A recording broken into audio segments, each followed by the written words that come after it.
Our defense in the second half gradually got tougher, where our man-to-man defense is what got us some stops. And I felt that way in the second half. Whoever could stop the other team, because both teams were scoring, was going to win that game. And we did a very good job in that one stretch there where we took it out to 6 or 8, and we were able to maintain that with good foul shooting after that. So it was a good team win for us. As the season goes on, and certainly Payshawn and Terrell, do they have more of the green light with you now? It seems like they're a little bit more wide open, per se. Terrell thinks the light's always green. He's never seen a red light. But Payshawn was good today. When he finally started to play with a lot of enthusiasm, he was good in the second half. Gary, you talked about the shot selection decision making with Terrell. Is that at all similar to where you found yourself with Gravis early on in his career? Gravis is a lot crazier than that.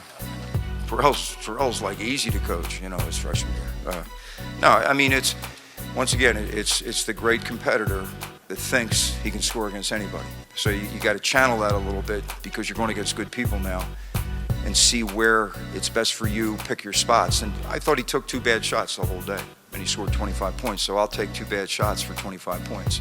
And Gravis gradually came along where he realized that he had to be a leader, and that's what I think changed his game more than anything else, was knowing that he had to get people involved, and Landon Milburn and Eric Hayes involved in the game, and that's what moved Gravis up to the level where he could play in the NBA.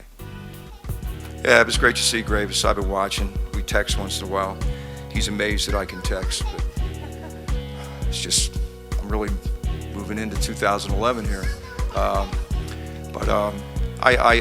have the NBA channel, so I usually get a highlight when he plays, and he's, it's a frustrating thing for him playing right now, because he loves to play, and he can't understand why he's not out there for 48 minutes.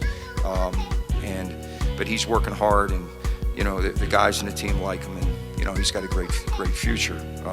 The team coming back, I think they're really special, because in in 2001 when we got to the Final Four, we went through a period during the season where we lost 5 games in a row, I think it was, and ending up with a loss to Florida State where we got booed off the court at Colt Fieldhouse and came back and got to the Final Four about a month later.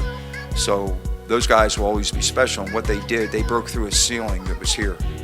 Okay, that really, it put away a lot of the stuff from the Len Bias thing when they got to and that's how important that was for the university.